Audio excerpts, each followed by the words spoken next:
Ladies and gentlemen, boys and girls. Of all ages. Is there an echo? No. Feedback here. Welcome to this week's edition of the Marketing Happy Hour. We confused the living daylights out of you by moving it from Friday to last Saturday, and then from this coming Friday to this Wednesday, which is our new resident time. I am one of your hosts, Dr. Christopher Vogelmann, star of Stage Screen, drvogelmann.com, and our agency, Maximize Your Media, where we do social posting, Pinterest, and help people with their video and social presence. And with me, as always, is the inimitable... I'm John Paduchak. I'd like to say I'm a doctor, but I don't even play one on TV. So you're a what? But play what? I knew that would get you. Hey, so so our digital agency is Videos are social. I completely smoked myself when I made that comment, but I couldn't resist. The logo's so nice you forgot it twice. I know, kind of like that. And we're expecting Ed Winslow to join us, but he's not. Well, I'm not going to wait around for him. So what are you drinking today? I'm drinking water. I'm starting here on a diet, so I got water in a fancy glass. Water in a fancy bottle. But I'm actually doing Sapporo, which you had mentioned to me. That's something that you have not had in a long time. Not in a long time, no. It's been a while. I like Sapporo. But I'm doing it incorrectly in a Guinness glass. Oh, yeah. It's the best I could do, and I don't have a Sapporo glass at this point. What can you do?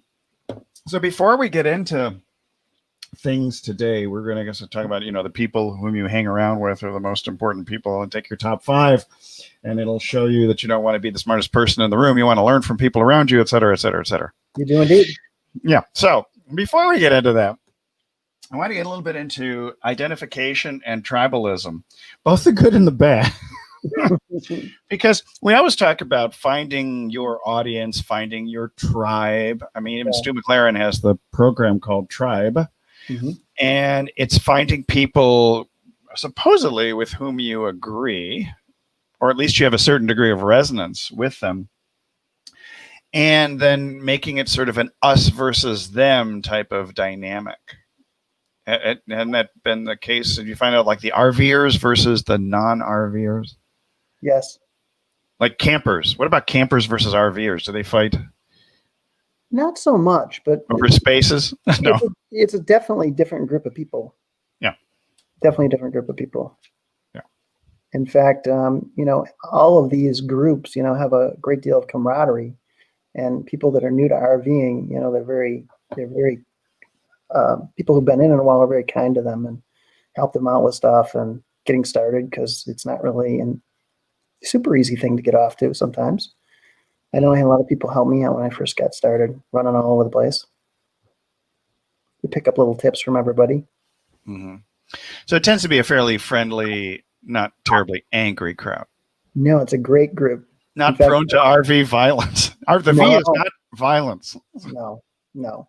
In fact, I had quite a few people that tried it for the first time and were like, oh, wow, it's great. I can't believe how friendly the people are. People invited us over for dinner. It's kind of like the movie RV, where they invite the other family over for dinner. And there's a movie called RV? There's a movie called RV with Robin Williams. I definitely have to watch that movie. Yes, it's a good one. Classic. Huh. Classic. Well, so we've seen some, and I refer to this only because this just popped up in my feed about an hour ago. Let's see if I can share this from a social media maven who I always trust her, and I must say that she really knows her stuff inside and out. Can you see this? Not yet. Oh, darn it. All right, let me go back. This is always the fun part. Oh, I know why, because I have to choose my tab. There you go. I tend not to choose tab. I prefer other things. Anyway, so this is Rebecca Reddy's. She said, anyone using social media automation needs to shut that down. I'm seeing so many tone-deaf posts right now. Don't let moments of crisis undermine your credibility, and it will obliterate any trust that you have established. I find that to be a very interesting statement. I think we can maybe bring Ed in here now, and I can bounce out the the quote, but I think it's very interesting. People who have a lot of automation, people who've got tons of automation, and they're sending out things like, right now stuff about K-pop and this and that, and ignoring the elephant in the room, which is the storming of the U.S. Capitol today, a place that I have spent many, many, many hours. And so I kind of take it really personally that people are breaking windows and doing all kinds of crazy stuff. But I think that's kind of fits in loosely with the concern about finding your tribe and not going to the extreme of us versus them, that you get into a lot of anger and destruction and bad juju, quite frankly. So anyway, so Ed Winslow has joined us down below. Hey, Dr. D. You're the star of what? Stage, screen, television? Me?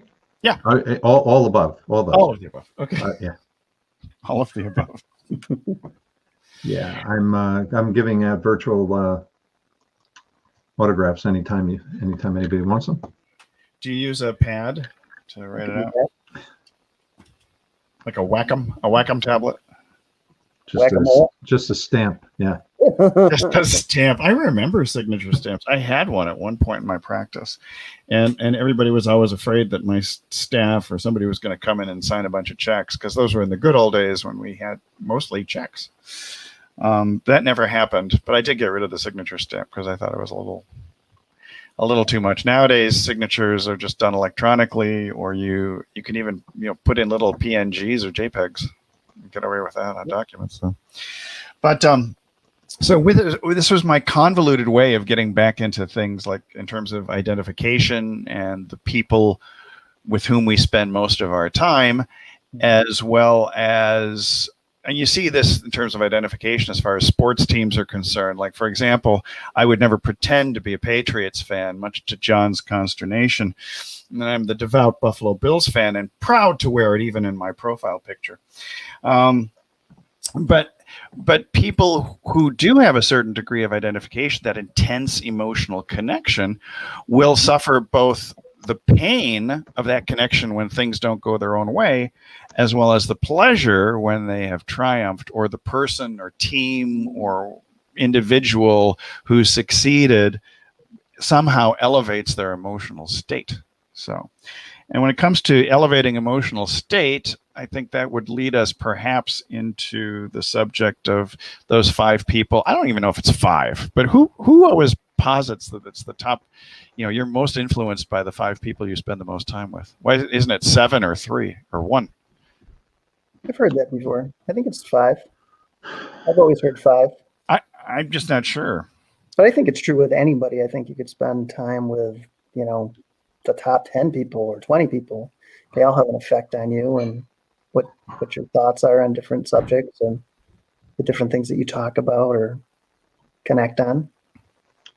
Is it the same 5 or whatever the number is over and over and over? Or what if you are moving, around different groups on a regular basis? What if you have 5 groups of 5? That's another good question. That's a good point. But I would think that, we know there's at least one person you hang around with who's tremendously influential, and that's the guy doing the talking in your head all the time. So that's the self-talk. So the question is, do you count, or is it those 5 other people? Probably a bit of both. I mean, people talk about wanting to be the smartest person in the room, which leads us into the subject of masterminds and things like that, where you have to be able to contribute to a group, but at the same time, you don't want to be the leader of the group necessarily in order to benefit. That's a sigh. I think it's always good to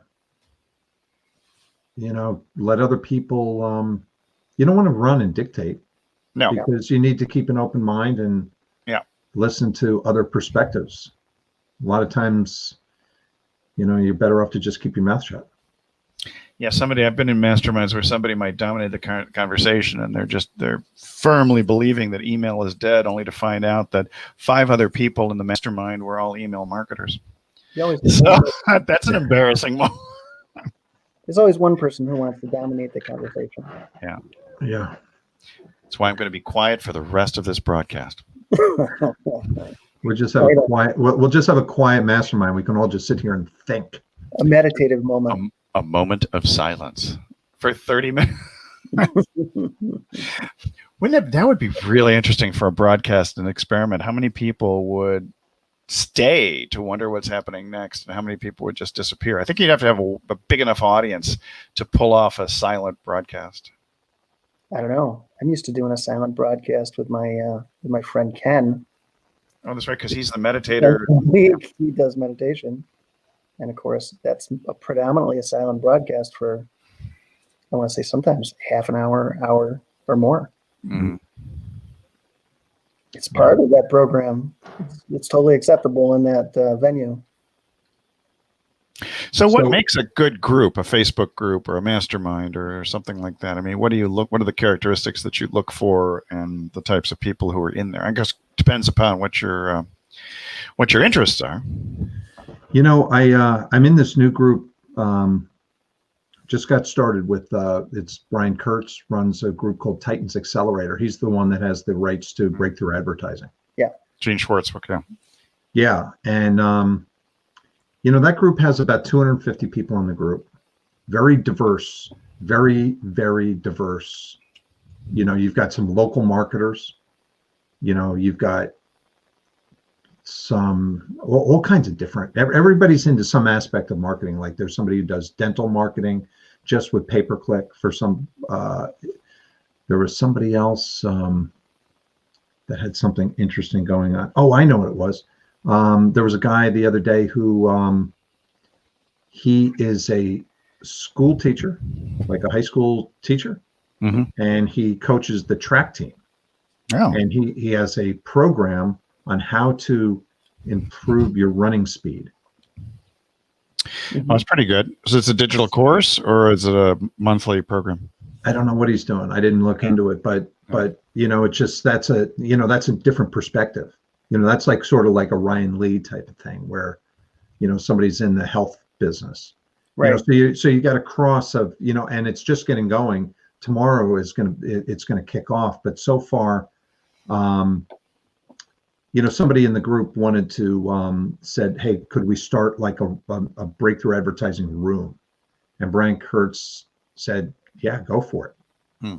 And then he said, why don't you reach out to me? And next thing you know, I'm spearheading the group tomorrow. Mm-hmm. But Brian was confident enough. It's really interesting because he's confident enough in the group and the people in the group mm-hmm. to say, go ahead and you run it. And go do that. You know, and that's pretty unique. That is unique. You know, because you're trusting the audience in your group. So I guess if, you know, the answer is, I guess if you know your audience. Yeah. Right.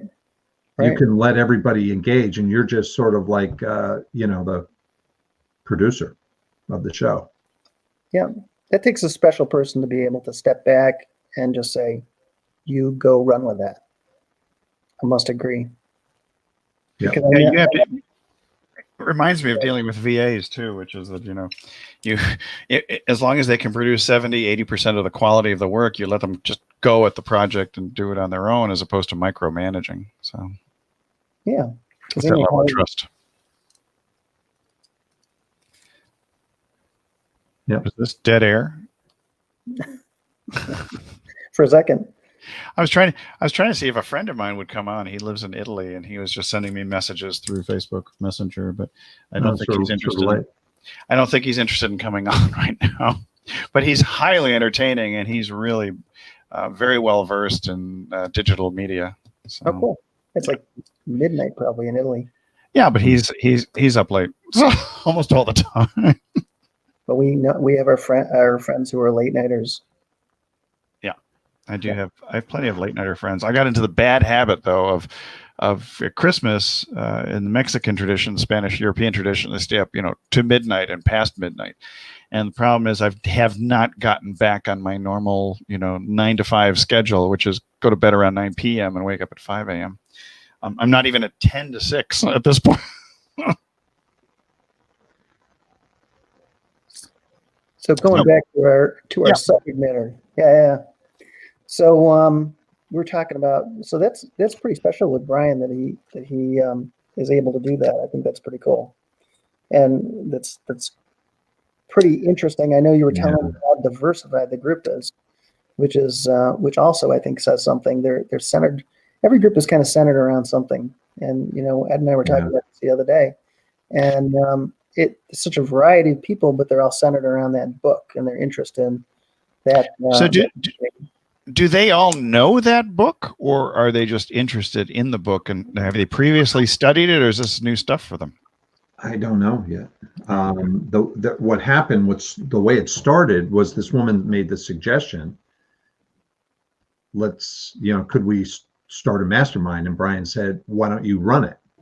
And why don't you reach out to Ed, who's a new member here, and talk to him? So this woman, Teresa, and I spoke, and, basically it started out with a chat. And, I have my book, wherever my book is. Where's my book? Well, the picture, I put this on there. Can you see it with all the yellow? I mean, I can open it pretty much anywhere. I did see your highlighter. Well, there is no yellow on this page. How about that? Well, usually 3/4 of the page is yellow, from what I remember. I know. Or more like 1/4 is white. Yeah, 1/4 white. Right. So anyway,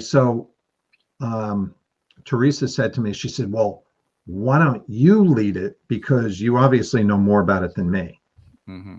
And then she took it was sort of interesting because she took it upon herself to say, okay, for the first session, Ed's going to lead it. He's going to give his perspective, but we're going to talk about these 5 pages. And I spoke to her today on a phone call. And I said, well, have you read the book? And, I've read the first 3 chapters. And I'm like, you can't really talk about the first 5 without knowing. It's sort of like you need to know the end of the story first. And the overview is because there are parts that all work together. So if you just learn the first part by itself isolated, it's not going to help you. You need to have this reference because they all work together. Mm-hmm. And so I'm assuming that a lot of people have bought the book because it's expensive and it's sort of like prestigious to own it. So they bought it because it's expensive, like as a badge. Sort of like I'm gonna take a guess that owning that book, is sort of like owning an expensive Peloton. It's prestige. Their status. It's an identification factor. The emotional. I own breakthrough advertising, hence I'm a great marketer. I own an iPhone 12, hence I am a superior digital consumer. Mm-hmm. So anyway, my guess is that it's a very hard book to read. Yeah. I think what's in the book is like gold. It's just gold, but hence the yellow. Yes, absolutely. And unless you're a genius that has tremendous recall, you can't just read the book. You have I've got to sit down and I'm highlighting it. I'm thinking, how does this apply? What can I apply it to? So, because it's like even trying to take notes sometimes is really hard because I highlight something and I'm trying to go through, create notes out of that. And I'm like, I don't want to just keep rewriting what's in the book.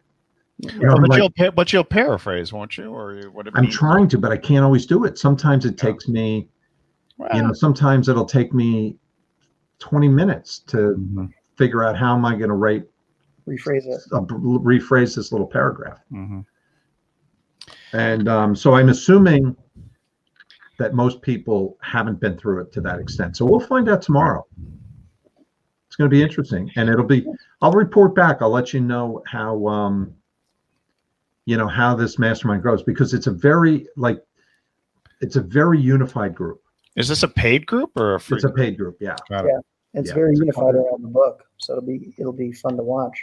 Yeah, I'll report back. I'll let you know how it goes. I'll let you know the different perspectives, the type of people that are in the group. But what I'm seeing is that this is a very passionate group. Like You put something out there about, hey, I've got these, like this Teresa said, Ed has got these really amazing notes. Make sure you bring your pen and paper. And everybody's like, oh, that's great. You know, I can't wait. They're going to want they're going to want the PDF of your notes or something. That's they are. And, you know, well, you know, what's interesting about it is that it could turn into like almost like a coaching business. Yeah. Because I know it, you know, I'm learning it so well. I'm not an expert yet, but I'm getting, you know, maybe I can become an expert someday. You can have all the Schwartzisms at the top of your mind. Yeah, there's a lot of them. There's a lot of them. Oh my gosh, it's just it's an evergreen book. It's got, you know, and what Gene Schwartz says in the book is that he's going to give you the step-by-step formula. Well, he sort of does, but you have to go in there and find that formula. There's no good way to get rid of my sunlight. Kind of classic. I mean, we see that with a lot of things. We had John and I had like a killer conversation about it today. We did. Who'd you kill? And did you bury the bodies? The bodies are running around just like, you know, jumping up and down. They're like, you know, like hooligans with torches, like tiki torches. In fact, Ed hit on a key thing that I wanted to talk about, which is it? One of the things I think that's important about hanging out with different people is perspective. And the fact Ed and I spent probably an hour going over Peloton's website because he just happened to bump into it and show it to me, and we started picking it apart. And if any of you who have your own business get a chance to go look at that site, it's really quite remarkable how they put it together. Oh, it is. It's genius. It really is genius. It's so amazing. Looking at the different pieces of it. And I said, can I just jump in one second? Yeah. I just have to mention one thing. One of the things that Gene Schwartz talks about in the book, there's three main things in the book. And one is desire, one is identification, and the third is belief. Okay. And you have to have all three of them. Now, desire in the Gene Schwartz world is the identifications that people have, you know, like, for example, like in the diet world, it's being slim and healthy and young looking. Those are the identifications. So that being skinny, you don't have to be healthy in the diet world. They could care less about that because I ran a diet clinic. Well, some people are like that. Most of the time it's vanity that sells in the diet world and fitness world. Well, that's another identification. So you want to make sure that you're putting together like a huge list of all these identifications because that's what's in demand. And one of the things so we're on the Peloton site, and they have a video with maybe, let's say, 5 clips that are sort of stitched together. Yeah. And each clip goes for about 1.5 seconds. And each one is a different person, a little bit different age, a little bit different gender, a little bit different color, and a little bit different surrounding. Yeah. And one of the things that I noticed that somebody else would never notice, which is this identification factor. And what I saw with this one guy, he looked like he was in his late 50s. He was in good shape. He's on the Peloton rowing machine. Mm-hmm. And the image is coming over his shoulder, looking over this way. And over on this side of the room, a couple feet away from him, is a bookshelf with books. Mm-hmm. And then another shelf, and it had the old, like, high fidelity stereo system, like a Fisher amp. Like if you know the Fisher amps, you know the dual turntables.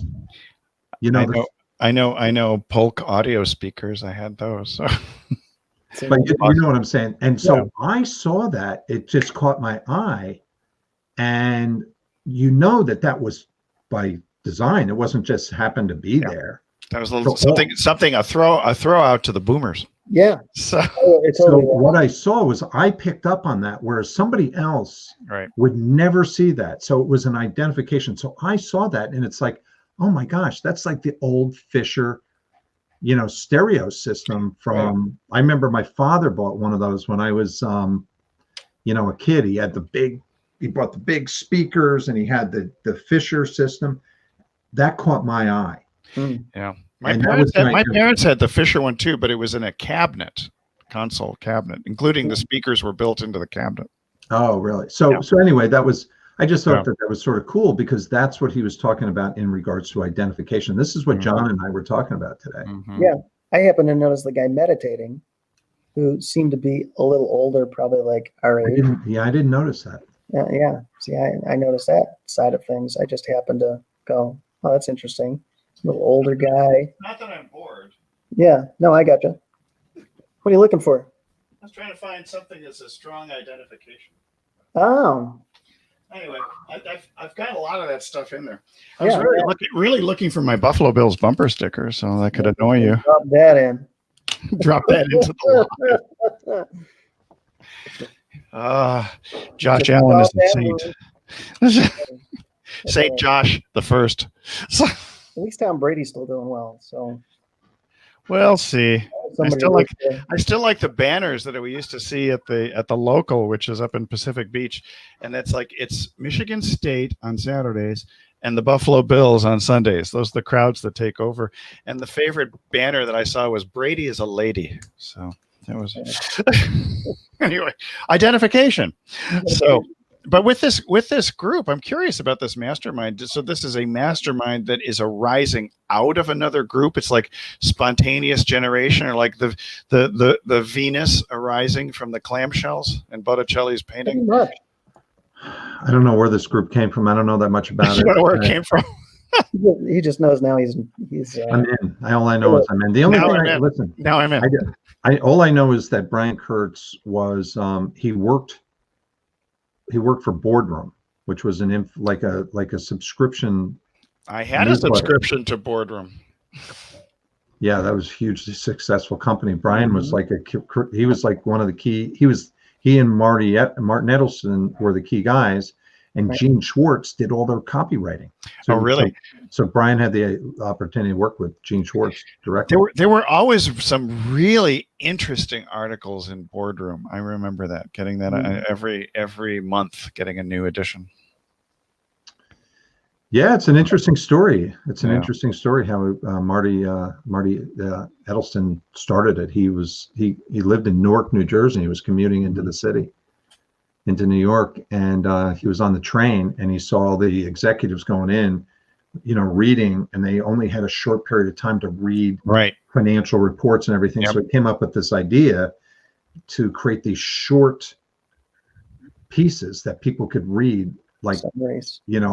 Sitting in a lobby, short little pieces. They were easily consumed and very interesting. I will say that. So it did the job. So John, what do you look for in groups as far as because I find myself involved in way too many groups. I've got to start cutting them down. Yeah, that's true. I definitely am involved in way too many groups. I mean, a lot of them are centered around an interest. A lot of times I get involved with them if it's an area that I'm interested in learning more about, or I'm a rabid fan of. Like, I belong to all the Holiday Rambler groups because I happen to have an RV, and it's hard to find a lot of the information for them if something goes wrong and you need to fix something. And the company that took over the company that used to make them now only goes back 10 years to service and help you if you have some kind of an issue. So I got one that's a lot older than that, which many of us do. So a lot of times out of necessity, but the other thing I look for is many times things that I'm not necessarily great at. Like, I belong to a copywriting group because that's not really my forte. I belong to several video groups that are involved in video creation and the like area that I'm interested in, but it's always good to get other people's perspectives on. So that's a big thing there. And, mastermind groups, I'm always looking for people who have different perspectives and things than I do. So like, we just started our mastermind group, which you're a part of, Ed's a part of, but we've got a guy who does business webinars, a guy who's a spiritualist, a guy who is in tennis. Yeah, so quite a wide variety of different interests, but people that can contribute back to you in unique ways that maybe you haven't really considered or thought about yet, even. So those are some of the other things I look at in groups or people I want to connect with or be associated with. You know, I think that the more specialized you are, the more you're going to retain that audience. You know, as soon as you start to deviate and go different ways, you know, people are going to lose interest in that group and they're going to join other groups. Well, then what is the focus in, say, this mastermind versus some others? I don't know yet. We don't know yet. Okay. The reason I joined was because Brian is like, I've got a connection with Brian, and he lives like 10 minutes from me. He's the one that sent me Breakthrough Advertising, and I figured, well, he invited me to this group and he gave me a good deal. So I'm like, well, okay, I want to get close to him because I know that his world of influence is high. So the networking opportunity is part of it. Yeah. And you know, the fact that, you know, I've got a little bit of a relationship going with him. Yeah. It's pretty cool. Did he send you a month's supply of highlighters? Just along with the book. That's a good point. I'll have to mention that tomorrow. You know, when you buy the book, make sure you go out and get a 5-pack to start. Get a 5-pack of highlighters. A gross. Don't mix colors. No. Don't do yellow. Well, maybe you need different ones for different levels of. That's true. You know, maybe that's really what I need is multicolors so that I can mark up the whole thing. Yeah, but then you put your yellow one on there, and then you throw like a pink one on there, and you get a shade of orange, and it's just going to be messy. You're not going to believe this, but I actually found myself and I'm using both these, a pen and a highlighter, and I'm going through and I'm like putting pen brackets around the important yellows. The important yellows, as opposed to those very, I mean, you know, unimaginative throwaway yellows. Right. Right. So what is any thoughts on this idea that we are indeed influenced by the 5 people with whom we spend the most time? Yeah, I think that's totally true. I know. So who do you spend the most time with? My wife. Yeah, I do too. Yeah. John, when she comes home. When she comes home at 7. When she's around, yeah. When she's around. But do you discuss business with your spouse? We do, yeah. When you do. You know, I definitely do. My wife has her own gig, so you know, she doesn't want to really hear what I'm doing. I don't really want to hear what she's doing. Works very well. Mine has her own gig, but I'm involved in it because I do a good chunk of her marketing and help her with that side of things. So I think it takes a unique relationship to have a business with your wife. It does make for a very unique relationship. Dr. V can attest. Indeed. Same thing going on. We've got 2 businesses, my wife and I'm helping her with 3. So that's really, it's kind of crazy because she has the Mexican food blog in Mom and Maggie's Kitchen. And then out of that has grown the Shopify store, which is Mexican aprons and embroidered masks and table mats and things like that. Then that one just popped out of nowhere in mid-November. Gotta get some Mexican wrestling masks. Well, this would be interesting to do that. I mean, the challenge is, most of the stuff, actually, no, everything that we've got in there comes from Mexico. So we go across the border since we're 20 minutes away and we find the right merchants and the right manufacturers, and then we just bring it across. So it's small scale, but it's profitable. And so that came out there. And then, of course, Maximize Your Media is our agency. And I've been helping her and working with everything from Pinterest to social posting and Facebook ads that we do for people. So it's a little bit of a juggling act, actually. I think we spend most of our time with each other because, in fact, we'll even talk business as we walk on the beach and come back. Yeah, we do too. So, yeah. Those walks can be very productive, actually. But then outside of that, maybe I spend more time with John than I care to admit. I know, it scares even me. It's kind of scary. Well, John and I are chatting a lot now. We do quite a bit of stuff. Yeah. I mean, we're starting to get things warmed up here. I get about 4 or 5 people that I have kind of that work relationship with, where we're working on projects and things together. And they're definitely people I spend a lot of time with for obvious reasons. I mean, we're doing stuff and making money together. So it would be interesting to see. I would imagine that none of us are very influenced by our high school friends at this point.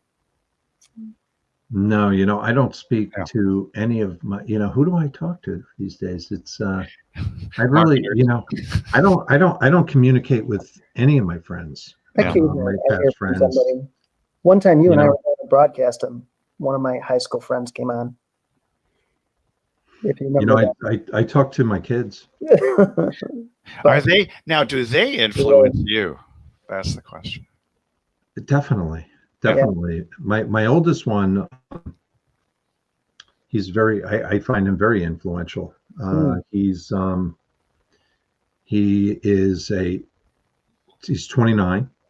Yeah. He works for a hedge fund, and he's doing extremely well. Mm-hmm. And so I talk to him. He and I talk, I would say every week. I talk to him about his business and what he does, and how he does it. So that's sort of interesting. That's pretty cool. Yeah. Mm-hmm. Yeah. I've got a really interesting insight. What he does is you can almost wrap it up in a 1-minute conversation, because what he does is it's got a lot of, similarities to, the kind of things that we do in life. But what's interesting with his business is that they have found he's in the stock investing business. Yeah. And, it's not short term. It's not long term. I would say call it medium term. Though if they've got a stock that they want to run with for a long time, they'll run with it. But he's got to be long and short, pretty much the same amount all the time. Yeah. And they find that they can only handle 40 stocks at any time in certain categories, in certain sectors. So he's in a group where you've got, your portfolio manager. He's an analyst. He reports to the portfolio manager. He's got a certain amount of money that he manages under his in his niche. Right. And then you've got another guy over here who's like an advanced analyst, who's got 2 analysts working for him. And then there's another one who's like my son. So, and each one is in a different category. They're all long, short in different sectors. And it's they've minimized the risk as much as possible, but they found that when you start to go after like 45, 50, 60 stocks, you can't react quick enough to news and what's happening in the market.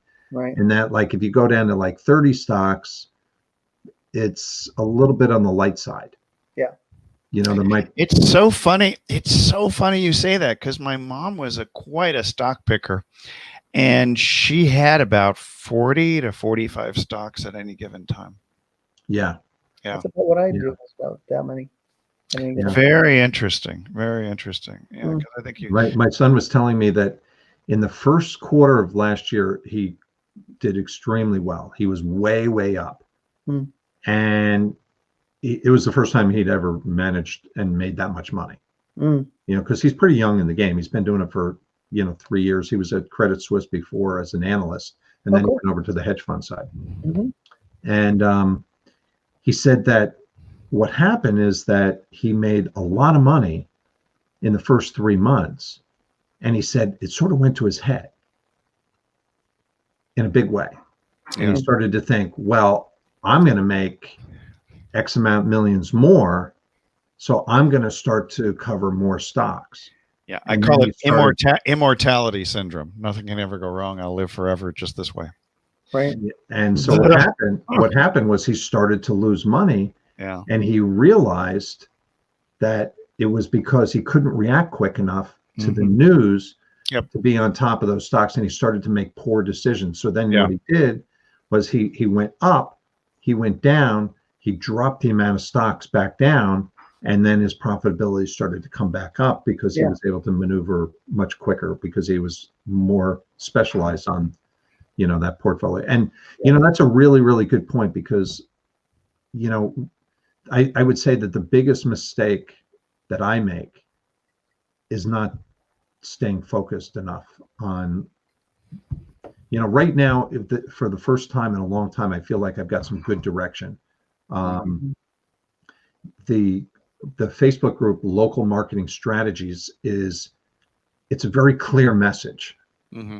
And I'm like, okay, let's get people into the group. I know I'm starting to get better at trying to figure out who are the right kind of people that should be in the group. Mm-hmm. Yeah. And I'm still working on that because, I tell you, one of the things with, the group is that I'm seeing that what I'm finding a niche that should be targeted with local marketing strategies. And that is primarily men, some women, but it's going to be primarily men. Most of them are going to be over 40 years old, and they're going to be up to maybe 65. And these are the ones that really, there's a lot of men out there. I don't know about the women, but there's a lot of men out there right now that they've been in the corporate world, they've been successful, they've either retired, they've retired early, they've been outsourced somehow or other. They end up in a position where they need to make, 100,000 to 150,000 a year. That is the audience. And with the local, with local marketing strategies, if you go about the business development the right way, you don't need that many clients. No. If you have 10 clients paying you $1,500 a month, you just nailed it. There's you should be able to make $150,000 a year. Comfortably. Yeah. It's a lot more challenging if you're putting together, doing a lot of small ticket services for other clients, because we've had those before where a lot of the services that we deliver were $500 or under, and it's pretty hard to keep all of those clients happy. Really hard to do. But you know what? If like with local marketing strategies, the real core of it is this. It's really a blog strategy. Mm-hmm. It's a local blog strategy, and that's really like the one thing that I know so well is how to get lots of rankings from one blog post. That's really my thing. If there's, does that mean putting together a lot of the right backlinks, or is that paying too much attention? You don't even really need that many backlinks when you go about it. You need some seasoning. You need something to give it like a little Adolph's meat tenderizer, or it does. MSG marketing source group. Little Old Bay, yeah. Old Bay. Now you're talking my language. I miss Old Bay from Maryland. Yeah. You need to season it with a little Old Bay and maybe a little garlic, and you're good. Yeah, little olive oil, you're all set. Fine eating. That's it. You can do anything with those three, right? I can do anything with Old Bay, some garlic, and some olive oil, and butter. Need to have some butter. Butter's okay. A little salt and pepper. Salt and pepper. Yeah, but I mean, I used to, when I was, my first career, when I got out of college, I was, in the real estate business, and I didn't know anything, and I sold these ultra high-end townhouses for 15 years in the city. I worked from 66th Street to 86th Street, 5th Avenue to Lexington Avenue. Yeah. I just worked in that one little pocket. That's all I did. And I made a lot of money doing that. And people would say, why don't you cover the entire city? Because as soon as you start to expand, your productivity goes down. Yeah. It's sort of like the 40 stock thing. Or you have to hire people and then manage them, because there's no way you can cover that much real estate. You can't. Yeah. You can't talk to people. You can't show them the buildings. I mean, you're selling, multi-million-dollar townhouses. You don't, somebody that can, spend 10 million on a townhouse in the city or more, they don't want some assistant showing up. They want you. Yeah. You know, so that, but that was a very specialized thing. So. Hey, so back to the 5 people again, because this intrigues me still. So a mastermind tends to be around 10 or 12, would you say, or is that probably 8 in terms of numbers? 8 to 10, something in that. I know that in Sweden, where they had, you never had a team of more than, was it 12 or 20? I can't remember now. At Volvo, they would always, they'd keep the group down to a certain size. Yeah. Well, it's interesting you bring up this again. It just jogged my memory on something that, my son, who's in the hedge fund thing, his group is 6 people. Mm-hmm. Yeah. And the entire company is groups of, it's all these, like, I don't know what you call them, these little pods, almost little pods of 6. Some are a little bit bigger. There's some that are maybe 12, but most of them are sort of like, that's the model.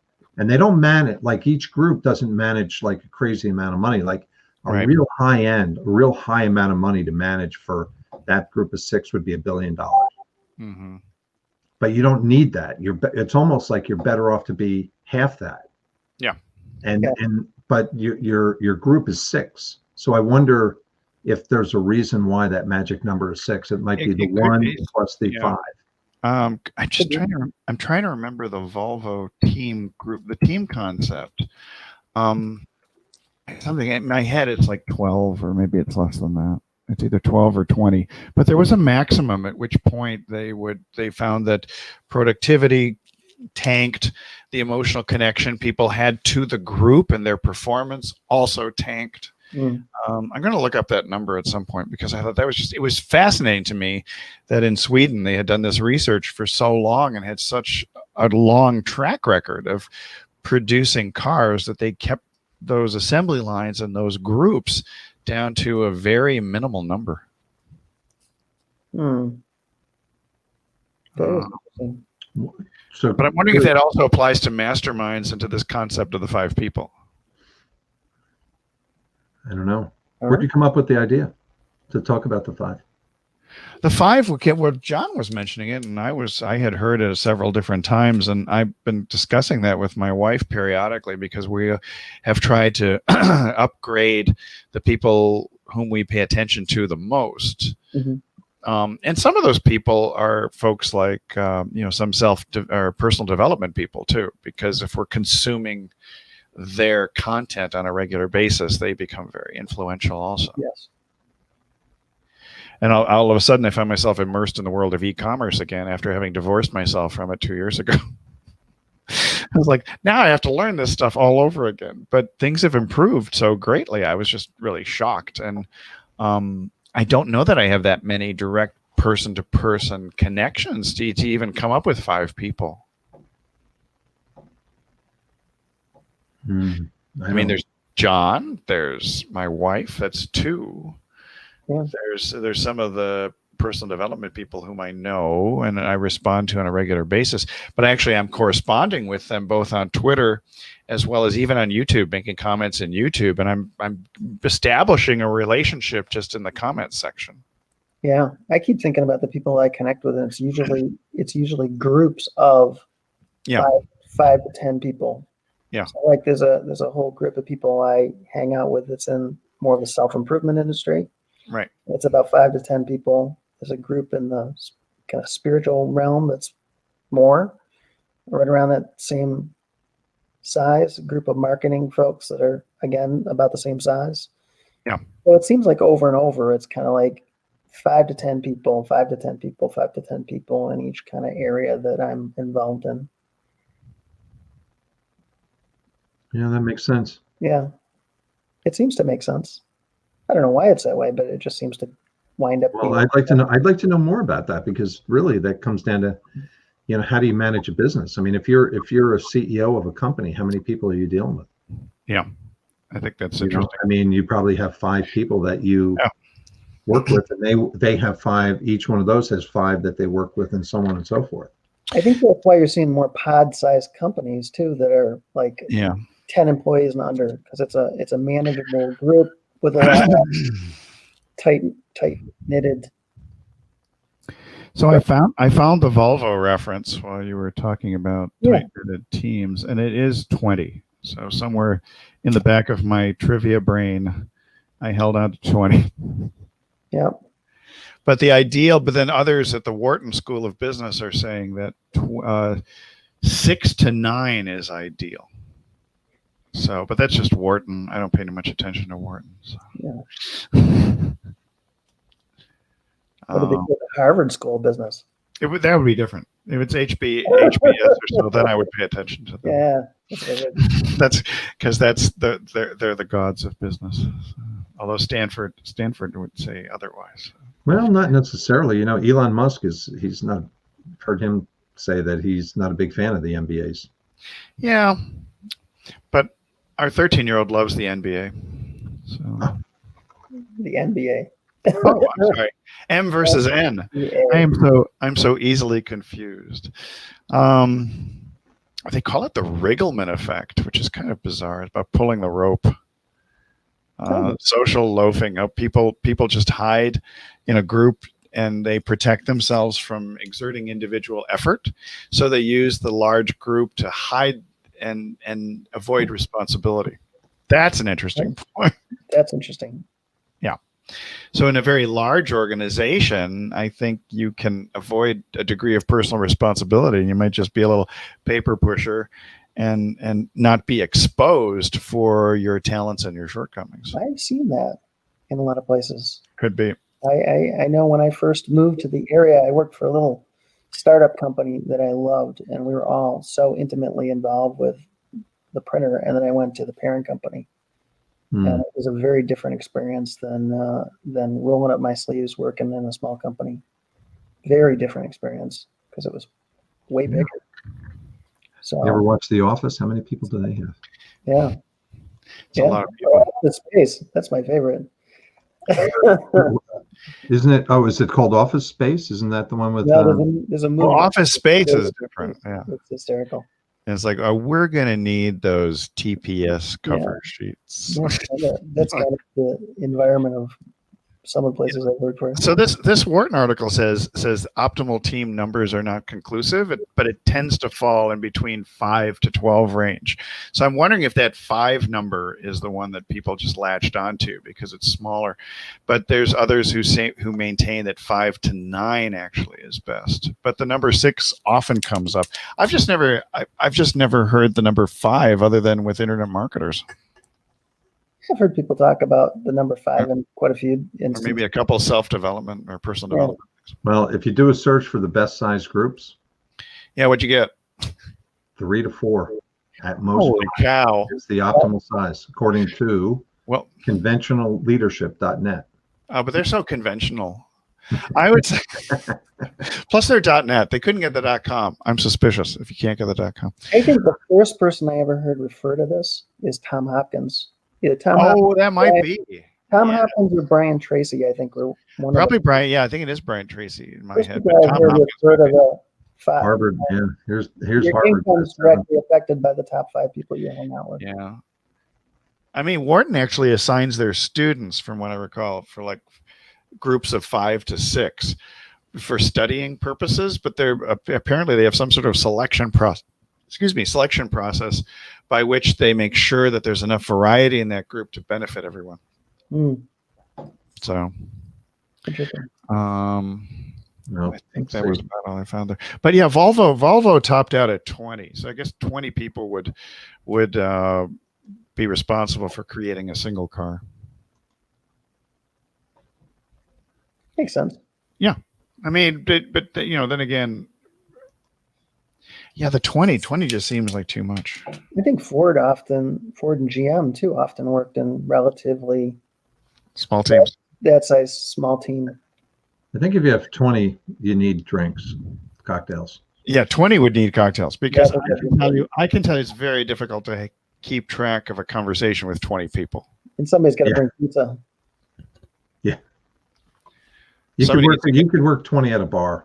Somebody would need, but then those 20 would split up into groups of 4, I'm willing to bet, or 5. Yep. looking at you, because you think about it when you go to a table, to a big party, and how people congregate in little groups. There's 3 in one corner, 2 in another, 4 here. 5 There's a group of 5 or 6 where 2 people are talking and the other 3 to 4 are just listening and leaning in with their drinks. They do tend to break up. They do tend to break up. So like, a really big birthday party or a New Year's Eve celebration pre-pandemic, people still congregate in small groups at a party. So I'm wondering if you have in your mastermind, is it a marketing party? In a way. Well, it's gonna. I can't wait to see what it's gonna be like tomorrow. What's it gonna be? They're both gonna be like tomorrow. Oh, you're both of them, Brian Kurtz and the other. Yeah, what are you calling? What are you calling this other one? Mine? Well, it's all under. It's called Titan. It's Titans Accelerator is the name of the group. Titans Accelerator. Yeah, and so the first part, it's like a 2-session mastermind tomorrow, and it goes for a year. I think there's like once a week. I think we talk, or maybe it's once a month. I don't know. This is not an offshoot of the cartoon Teen Titans Go, is it? I'll find out. Okay, you have to find that out later. I don't know. We'll see. That'll be a nice perspective. The Titans is the name of the team of our 13-year-old's middle school team, so I'm interested to see. That's a great name. The Titans. Yeah. I like it. Titans. Titans. What? Yeah, a Titan, a powerful individual. So in a mastermind, then, would a mastermind be better if it's more than 5, or if it's 20, or would 20 become so unwieldy that 20 becomes a bit unwieldy? Well, I can tell you that there's 250 people in this group. Yeah. I don't know how many people are going to show up for this breakthrough advertising thing. Is it a giant Zoom call or no? I think so. I hope it's today, today, John and I had a killer conversation about, the 3 parts. Yeah. Desire, identity, and belief. And then we applied it to, by chance, I had stumbled on the Peloton website. Yeah. And it was like, oh my gosh, this looks like it was created by the modern Gene Schwartz. Kinda. It's pretty. And we started to look through it, and John and I started to break it down. It was fascinating. It was so fascinating, but it worked the conversation worked really well with 2 people. We see different things. If you had 3 people, well, okay, in front of a group, right? If we were in front of a group, if you had 3 people, it might get too all over the place. Might get. I think we can pull it off with 3. I think if you had more than 3, it would be. Because people's brains are going to go all over the place. So because everybody's going to see something different, and they're going to want to talk about how it applies to them, and then you're going all these different directions. I think you could get away with it with 3. I think if you went more than that, it would have been a difficult conversation, because then you'd be like fighting to converse about stuff too. I was gonna say for a minute here, just think about those large groups like Social Media Marketing World or Traffic and Conversions or others, when they bring up a panel of anywhere from like 7 to 15 people. Yeah. Those always struck me as a little bit bizarre, because you're just waiting for each one to say their 3 minutes or so. And by the time the panel time is over, you may have only heard 3 to 5 minutes from half of the panel, and the rest of them are dominating. Right. Yeah. I think they have a lot around. That's a good point. To just tap, if they thought that somebody might have something to bring up. Well, at MIT, here's MIT. Boo. MIT says the ideal cooperative learning classroom is 15 to 20 students. Yeah. But the students are usually grouped in clusters of 3 to 5. There you go. Yeah. That 3 to 5. I think that 3 to 5 is the magic number. The larger the group, the more difficult it is to organize tasks and manage different skills and reach a consensus. Yeah, no kidding.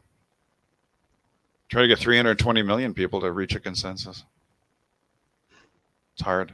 Extremely. Break them up in smaller groups. I'm wondering if 3 to 5 is ideal. I just think of my poor parents having 5 children. So I know. Apparently wasn't the ideal size. Well, we've had 3 very close in age. Well, then, so there you go. So you have 5. So you're within the 3 to 5. Yeah, the 3 works. The 3 in a close age worked really well. Yeah. My family, just me and my sister. So. Yeah. For me, I'm the oldest of 5, and the greatest distance between any of us is between me and my sister, and that's 18 months and 1 day. So that's how I remember a birthday. I just add 18 months and 1 day to mine. 1 day, and there you go.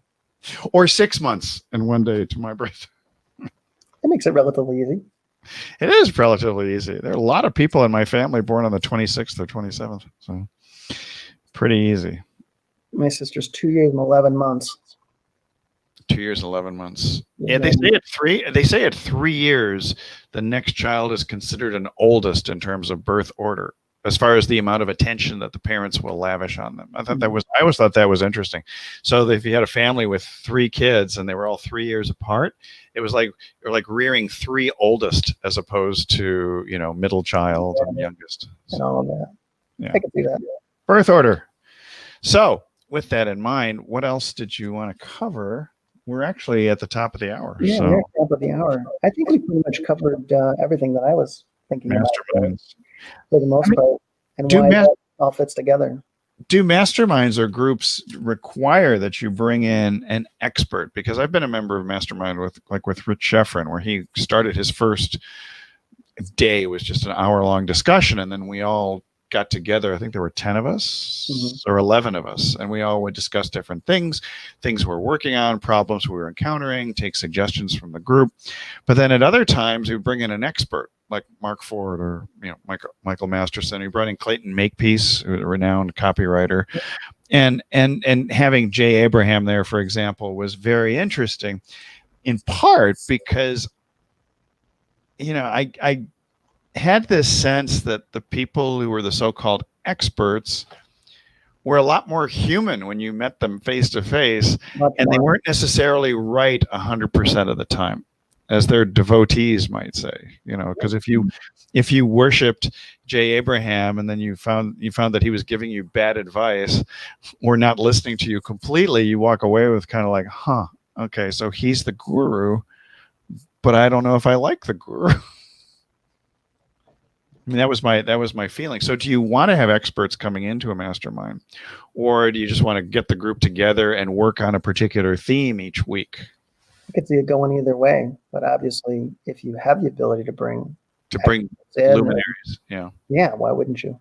Yeah. Because again, all new perspective. Yeah, but those are expensive too. So I mean, does it help to have skin in the game? How so? I think it does, because if you don't, you're not going to be conscious about, like, if you do have skin in the game, you're conscious about how you spent your money and the fact that you don't want to waste it. So I think it makes a huge difference. But does free not discourage people from showing up? Is free more likely to be perceived by members of a group as less valuable than something that they paid for? I think it depends on the group. It's always, it depends. That's the one thing I get from all marketers. I do think it depends on the group, because do you hear the folks who market depends saying it depends? Well, no, the reason I say that, not quite Peloton, I know. The reason I say that, I've belonged to paid groups, but I also have set up free groups, and I think a free group among friends, which is kind of what we set up, or our little mastermind group, and we all have expertise in different areas. I think you've got that friendship thing, where this person is kind of relying on me. I got to be there, and so I do think there's that side of it too. But in a group or mastermind, do you need that? So it's like the strong emotional connection to people instead of the cash. Monetary connection. Yeah. Probably to make it really successful. I'm just curious, because the subject is very interests me a great deal. It very interests me because I've paid a bunch of money for masterminds. Sure. I think sometimes I've gotten great value, and sometimes I've gotten not so much. Yeah. Yep. So it'll be interesting to see how all these groups go from the Titans to the whatever you're calling the next one that goes on tomorrow. Yeah. We haven't got a name for ours yet. I'll give you some names. I got at least We'll come up with a name. I'll have a name and a logo for you. A name, several names, and 5 logos for you by tomorrow. Well, I will tell you, this is going to be very interesting tomorrow. I'm really looking forward to it, because the one thing that I'm finding is that there is interest in breakthrough advertising. Yeah. And, while we're chatting, I happen to be in this other group that I just joined. It's a little on the expensive side. It's for 6 months, it's with 6,000. And it's all about how to build these Facebook groups and how to monetize them. Mm-hmm. And so I just started with that program, and turns out that tomorrow they have a mastermind at 11. Well, I already have the Brian Kurtz one at 11. So tomorrow's, and so I said, well, are you going to record it? And they said, yes, we'll record it. And I said, yeah, I'm going to be busy. I'm over in Titan's Accelerator, and I'm going to be the features for advertising. Right. And they said, oh, we can't wait to hear. Could you come in and talk to us and do a mastermind about breakthrough advertising here? Mm-hmm. Oh, cool. And so what's really cool is that this is like, it's like getting, it's so nice to be able to, this is one of the things that's really cool about the book, is that he talks about when you find those identifications, right, that people demand, and you're in when you get in front of the right market with the right message, satisfactions, is that what they're called? Okay, we'll call it a message. Fulfillments. Fulfillments is another word Gene Schwartz used. Okay. That the power of the market is so strong that if you get in front of it with the right message, the market will just take you. You can't force it, but if you can get in front with the right message, you can go really far. And it's the right message at the right time in front of the right people. Yeah. The one thing that I'm seeing is that people want to know this stuff. Mm-hmm. They do. I'm starting to see they don't want to really know it in local marketing strategies. That there's a couple people who are saying, "Yeah, I want to hear about it." It's fundamental. It's fundamental. Oh God, I coined the term fundamental to create Yeah, that's pretty funny that you brought that up. So I took fundamental. I took the put it an U in there, and I created fundamental. And so I'm working on a whole mindset program, which actually is working with a fundamental shift, if you will, in identity from one type of personality to another that increases confidence in the online world. So, but it is fun when you do that, because I'm going to own that hashtag, by the way, fundamental, right now. Well, you should. I should own fundamental. Yeah. It is your thought. It's my thought, and you can be a fundamentalist, and you can have the practice the philosophy and movement of fundamentalism. So. But I've got at least got the mind thing in there and having fun. So I'm using that and developing the logos and other collateral for that. But that's going to be a mindset program for entrepreneurs. So more like lifestyle entrepreneurs. So should we wind into final thoughts? Final thoughts. Final thoughts. Do you have any? Sapporo. I like that. That's a good one. Haven't hit it in a while. Well, final thoughts is that groups of 3 to 4 work, and up to 7 to 9, possibly. Or 20 if you're manufacturing Swedish cars. But it depends. It depends. It depends. Can you sell depends to a group of 3 to 4? That's the question. Depends. If they're old enough. If they're old enough, yes. So I guess you got the right message. The right message. No leakage. I guess that means me. Because no leakage. I always think of you. No. Yeah, thank you. So obviously the group thing, everybody has a unique point of view, and we certainly can learn from the unique point of view and experience of others. So that's obviously the reason for, I often hear people saying that it's difficult to be in your own business and you're working alone. You're never working alone if you put yourself in the right position to be involved in other people's lives, involved in other people's businesses, and help your friends and colleagues forward. So you should never have that experience. I think that when it comes to establishing connections with people, there's things like Facebook groups and others are pretty valuable. On the other hand, I think when it comes to finding groups, whether it's masterminds or something else like that, bigger is not necessarily better.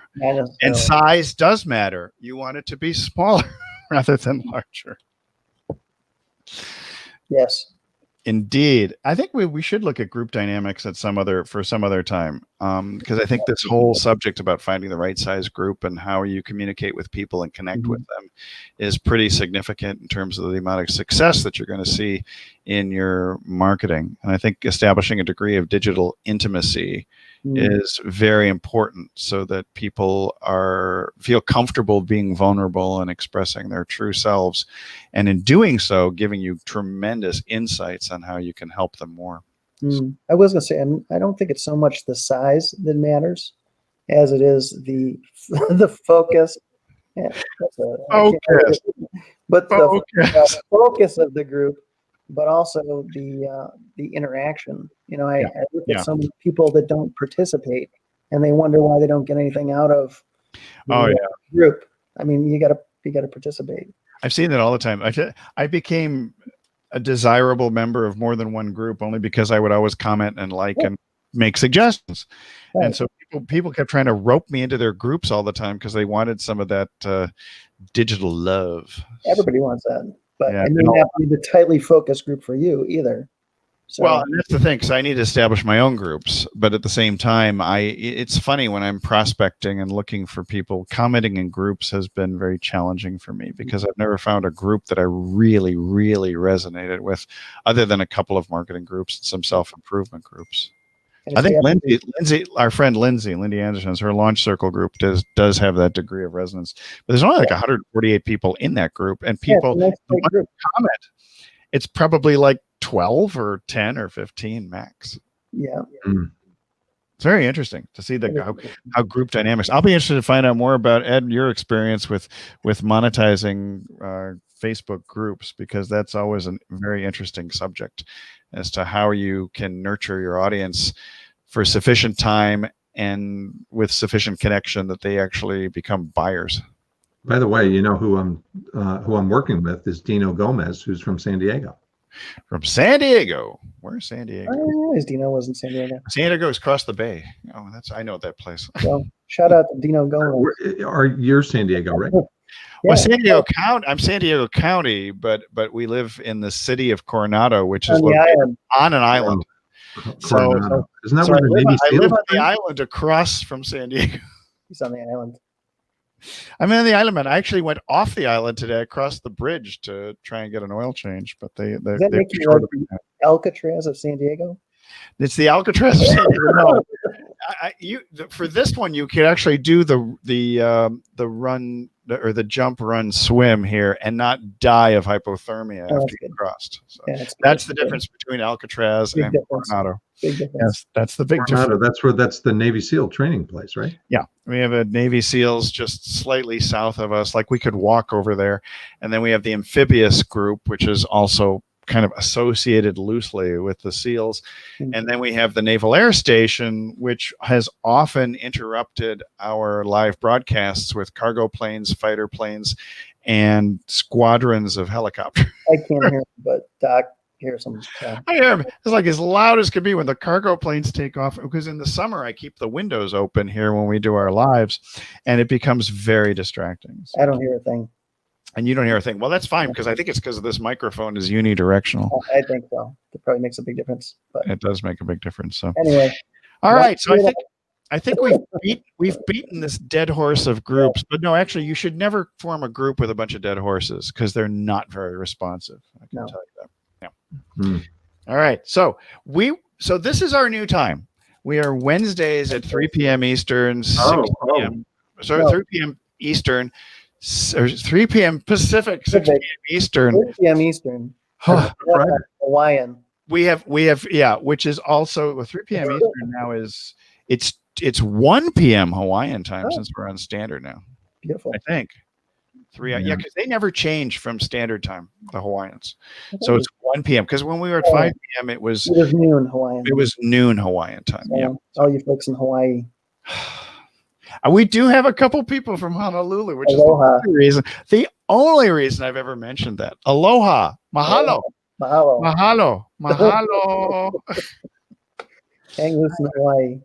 That's where we are now. So, so for various reasons, like certain RV people who like to travel on Fridays, and for those physical therapists / massage therapists who want to start their weekend early, we have moved from Friday to Wednesday, and instead of going for the 2 p.m. Eastern, 5 p.m. Pacific, the other way around, 6 p.m., 5 p.m. Eastern, 2 p.m. Pacific, and in deference to Zoom school, which lets out at 3 p.m. Pacific time. The challenge in this environment.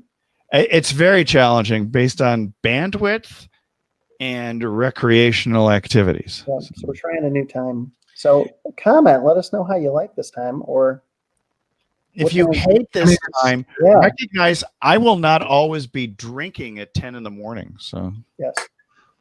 I liked, to me, the Friday was a great time. I thought the Friday was a great time too, mind you. Yeah, it just didn't work into my personal life, unfortunately. I'm sorry. John, we have moved to Wednesdays. Yes. So it's the marketing hump day happy hour. I think it's good to move around a little bit though too, because then you start to see a different audience. Hopefully, we'll see what happens. We'll see what happens. I remember Rich Jeffrens doing 11 a.m. Pacific time on Tuesdays, and then he does 5 p.m. on Thursdays. So I think my wife is trying to get hold of me now too. So this is probably a good time for us to sign off. We'll be back here next week. We'll see you then. 3 p.m. Pacific, 6 p.m. Eastern, and everywhere else in between. Happy New Year. Yes, Happy New Year.